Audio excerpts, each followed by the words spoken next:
अपने आप चलने वाला जहाज। रोमानिया के ताल्पा गांव के एक किसान की लड़की इलिन और जुगुन अपनी दादी के घर, जो बोहाई में था, जाने के लिए रवाना हुई। रास्ते में उसे सड़क के किनारे कुछ सिक्के पड़े मिले। 11 साल की उस लड़की ने वे सिक्के उठा लिए और उनसे बोहाई में मिठाई खरीदी और खा गई। जब वह अपनी 105 वर्षीय दादी के पास पहुंची और उसे ये सब बताया तो वह नाराज हो गई। दादी ने, जिसको आसपास के लोग डायन भी कहते थे, उसे आगाह किया कि रास्ते में शैतान ने, रोमानिया में उसे ड्रेकू कहते हैं, तुम्हें ललचाने के लिए सिक्के फेंक दिए थे और तुम शैतान के चंगुल में आ गईं। अब वह तुम्हें भी आजाद नहीं करेगा। दूसरे दिन से ही जुगुन के साथ अनहोनी घटनाओं का सिलसिला शुरू हो गया। जुगुन के घर अचानक पत्थर आ गिरते जिनसे खिड़कियों के कांच टूट जाते और जगन के पास जो भी चीज होती वह अचानक उछल जाती और उड़कर दूर जा गिरती। उसकी दादी समझ गई कि उस पर शैतान हावी हो गया है। उसने उसको तुरंत उसके घर ताल्पा भेज दिया। लेकिन वहां भी अनहोनी घटनाओं का सिलसिला बंद नहीं हुआ। उसके पास रखा पानी से भरा जग अचानक हवा में उड़ जाता और कई फीट दूर बिना पानी छलकाए पहुंच जाता। उसके पास रखा एक बॉक्स अचानक हवा में उठ गया और कमरे में बैठे उसके एक रिश्तेदार के सिर के पीछे चोट लगाकर गिर गया। जुगुन के घर के लोग घबरा गए और उसे पागलखाने में भर्ती करा दिया। इस दौरान लड़की के किस्से अखबारों में प्रकाशित हो गए और जर्मनी में रह रहे ऑस्ट्रियाई मनोवैज्ञानिक शोधकर्ता फ्रिज ग्रुनवेल्ड एक पत्रकार कुबी कलेन को लेकर उसके गांव पहुंचे और उसे पागलखाने से छुड़ाकर अपने साथ ले आए। उन्होंने 9 से 18 मई 1925 के बीच जुगुन के साथ होने वाली हरकतों का अध्ययन किया। इस दौरान उसके आसपास की वस्तुओं का सरक जाना, बड़े बर्तनों का भट्ठी पर से घूम जाना और कभी कभी वस्तुओं का अचानक लोगों पर फिंक जाना जैसी घटनाएं हुईं। अब तो अचानक कोई थप्पड़ मार दे, ऐसा एहसास भी जुगुन को होने लगा। जुलाई 1925 में ग्रीनवेल्ड की दिल का दौरा पड़ने से मौत हो गई। जुगुन फिर अपने परिवार में आ गई। उसके साथ उसके परिवार वाले चिंता में पड़ गए। लेकिन कुछ ही साल बाद वियना की एक औरत जिसने वर्षों तक मनोवैज्ञानिक अनुसंधान किए थे, की दिलचस्पी जुगुन में जागी और सितंबर 1925 को वो उससे मिलने आई। उसने खुद उसके पास रहकर उन अनहोनी घटनाओं को देखा और जनवरी 1926 में वो उसे वियना में अपने फ्लैट पर ले गई। वियना की वह औरत जो विसिलिको काउंटेस थी, उसने जुगुन के मामले पर 1926 में पुस्तक लिखी थी। उसने लिखा था कि एक बार जब मैं अपने कमरे में आई तो जुगुन मेरे पीछे थी। मैंने अचानक देखा कि खिड़की में से कोई छाया धीरे धीरे सरक कर अंदर आ रही है। फिर मैंने किसी के गिरने की आवाज सुनी।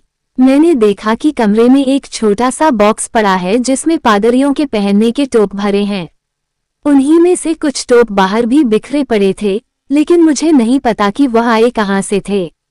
ऐसे ही एक समय जब जुगुन अपने हाथ में बिल्ली लिए किताबों की अलमारी के पास खड़ी थी तो मैंने देखा कि उसको पीछे से घेरे हरे रंग की छाया निकलकर हमारी टेबल पर गिर रही है। वहां मुझे टीन बॉक्स दिखाई दिया। मुझे ध्यान आया कि वह तो कमरे में दूसरी तरफ पड़ा था। म्यूनिक के डॉक्टर हंस रोजेनबुश ने जुगुन की जांच पड़ताल की। उसने बाद में दावा किया कि लड़की झूठी है और वह जो कुछ करती है वो काउंटेस की मदद से करती है। इससे वियना में हंगामा हो गया।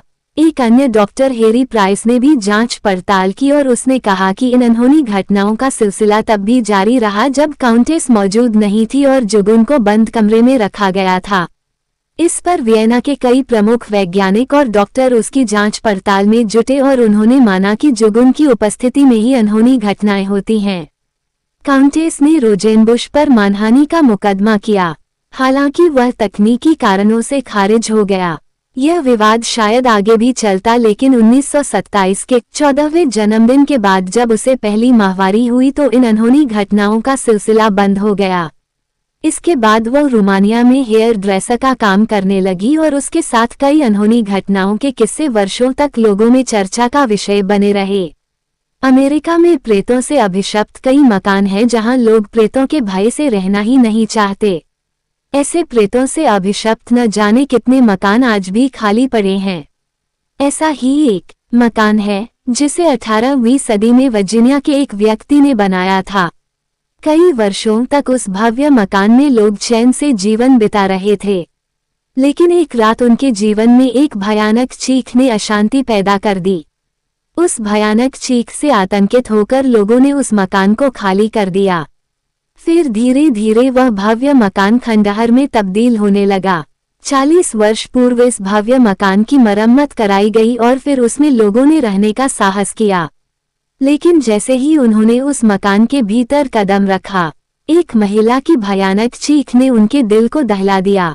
इसके बाद तो हृदय विदारक चीखें, भारी भारी कदमों की आहटें और तरह तरह की आवाजें आने का सिलसिला प्रारंभ हो गया। इतना ही नहीं, उस विशाल भवन में स्थित पुस्तकालय में टंगी एक बड़ी तस्वीर ने अपने आप रंग बदल लिए। उसी मकान में एक बार एक व्यक्ति ने 2 कृष्णकाय व्यक्तियों को सहायता के लिए पुकारते देखा। उसका कहना था कि दोनों व्यक्ति प्रेत थे, जो उसी विशाल भवन में निवास करते हैं। अक्सर कहा जाता है कि असमय मृत्यु को प्राप्त होने वाले व्यक्ति को कुछ समय प्रेत योनि में रहना पड़ता है। शराब बनाने वाली एक कंपनी के मालिक विलियम लैम्प नामक व्यक्ति के उजाड़ मकान में घटने वाली घटना इस बात को प्रमाणित करती है कि विलियम लैम्प ने किसी कारणवश अपने 2 बेटों के साथ आत्महत्या कर ली थी। बाद में किसी व्यक्ति ने उसके निवास स्थान को खरीद लिया। जब उसने उस मकान की मरम्मत करवानी शुरू की तो मकान के सारे दरवाजे अपने आप बंद हो जाया करते थे। उन बंद दरवाजों में अपने आप ताले भी लग जाते थे और ऐसा प्रतीत होता था मानो कोई छिपकर उन्हें देख रहा हो। अमेरिका के ही एक अन्य मकान में सीढ़ियों पर निवास करने वाला प्रेत किसी को सताता नहीं है। वो किसी दयालु व्यक्ति का प्रेत लगता है। वो लोगों को कभी कभी ही दिखता है, पर जब भी लोगों को दिखाई देता है तो ऐसा प्रतीत होता है जैसे वो मधुर मुस्कान के साथ लोगों के स्वागत में खड़ा हो। जब कभी कोई जड़ निर्जीव वस्तु अपनी इच्छा शक्ति से प्रेरित होकर कोई कार्य करने लगती है तो उसके पीछे कोई न कोई रहस्य अवश्य ही छिपा होता है। विज्ञान ऐसे तथ्यों को बेबुनियाद बताता है, किंतु इतिहास में घटित घटनाओं को नकारा कैसे जा सकता है। इतिहास साक्षी है कि इस प्रकार की घटनाएं एक नहीं अनेक बार घट चुकी हैं। लकड़ी तथा लोहे से बना एक यात्री समुद्री जहाज का नाम एस हमबोल्ट था, जो मालवाहक भी था। इस जहाज से समुद्री यात्रा का प्रारंभ सन 1898 से किया गया था। अपने प्रारंभिक दौर में इस जहाज से सीटल से अलास्का के बीच यात्रा हुआ करती थी। इस जहाज के कैप्टन का नाम इलियाज जी बोफमन था। यह जहाज प्रारंभ होने के दिन से ही उसे सौंप दिया गया था। कैप्टन बोफमन ने अपना समुद्री जीवन भी हमबोल्ट से ही आरंभ किया था। ये भी आरंभ से लेकर अंत तक एक विचित्रता ही रही कि न तो किसी अन्य कैप्टन ने इस जहाज का कभी संचालन किया और न ही कैप्टन बोफमन ने ही किसी दूसरे जहाज का संचालन किया। कुछ दिनों तक ये जहाज सीटल और अलास्का बंदरगाह के बीच चलने के बाद प्रशांत महासागर के उत्तर पश्चिमी बंदरगाहों के बीच भी चलने लगा। कालांतर में कई बार जीर्ण शीर्ण अवस्था में पहुंच जाने के कारण इस जहाज को विघटित कर देने पर भी विचार किया गया, परंतु कैप्टन बोफमन के शालीन विरोध के कारण इस जहाज को विघटित नहीं किया जा सका। अपना जल जीवन उसी जहाज से शुरू करने के कारण कैप्टन बोफमन का इस जहाज से खास लगाव था। सन 1934 में कैप्टन बोफमन ने जब नौकरी से अवकाश ग्रहण किया तब हमबोल्ट को विघटित करने के लिए भेज दिया गया, क्योंकि किसी भी अन्य कैप्टन ने इस जर्जर हो चुके जहाज का कार्यभार स्वीकार कर खतरा मोल लेना उचित नहीं समझा। अवकाश प्राप्त करने के बाद 8 अगस्त 1935 के दिन कैप्टन बोफमन का कैलिफोर्निया में जिस समय निधन हुआ, ठीक उसी समय वहां से लगभग 650 किलोमीटर दूर पेरू बंदरगाह पर खड़े हमबोल्ट जहाज के लंगर अपने आप खल गए और यह उत्तर दिशा की ओर कैलिफोर्निया के लिए अपने आप रवाना हो गया। इस जहाज को पेरू बंदरगाह पर विघटित करने के लिए लाया गया था और वहीं लंगर डालकर इसे खड़ा कर दिया गया था। अपने आप चलने वाले इस जहाज को देखकर पेरू बंदरगाह पर मौजूद लोग आश्चर्यचकित रह गए थे, क्योंकि बिना चालक के ही यह जहाज अपनी दिशा में बढ़ने लगा था। लोग जब तक इस जहाज को रोकने का प्रयास करते ये समुद्र में काफी अंदर पहुंच गया था। उस समय जहाज में कोई भी व्यक्ति नहीं था। बिना ईंधन ही यह जहाज समुद्र में यात्रा करता रहा। एक अन्य कैप्टन की सहायता से इस जहाज को लगभग 6 माह बाद वापस पेरू बंदरगाह में लाया जा सका था।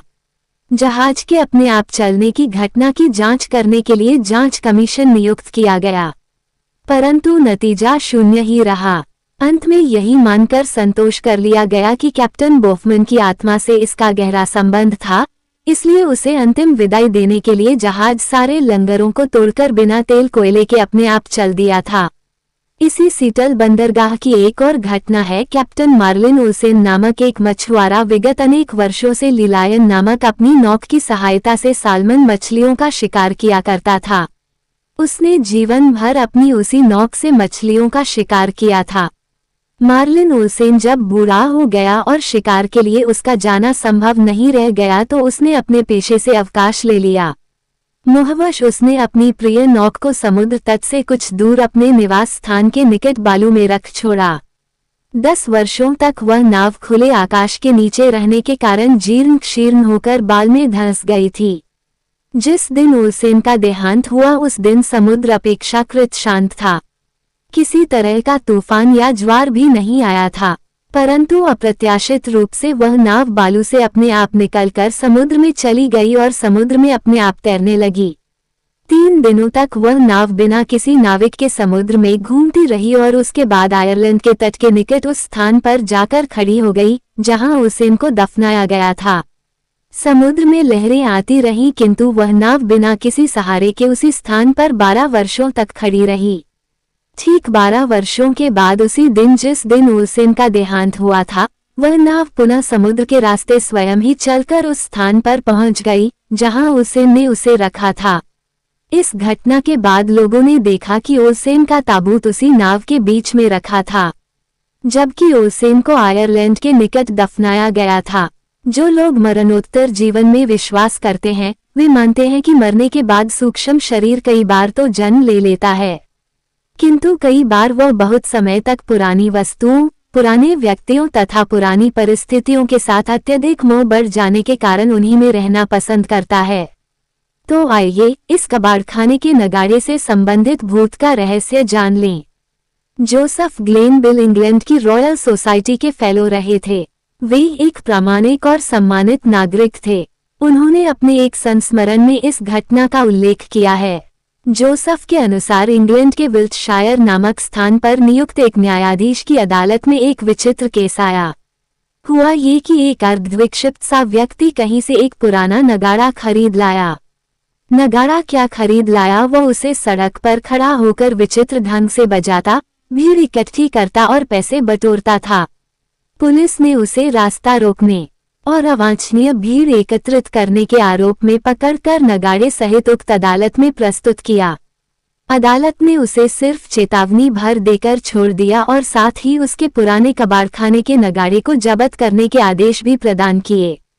पागल सा लगने वाला वह व्यक्ति वहां से भाग खड़ा हुआ तथा नगाड़े को कौतूहलवश पुलिस ने न्यायाधीश महोदय के घर पर पहुंचा दिया, जहां उसे निरर्थक समझकर एक फालतू स्थान पर पटक दिया गया। जिस दिन नगाड़ा न्यायाधीश महोदय के घर पहुंचा तभी से भूत के उपद्रव शुरू हो गए। फिर क्या था, किवाड़ों को खटखटाना, छता पर धामा चौकड़ी मचाना, आंगन में उछल कूद करना जैसी आम घटनाएं निरंतर होने लगी। काफी तलाश करने पर भी कोई दिखलाई नहीं देता था।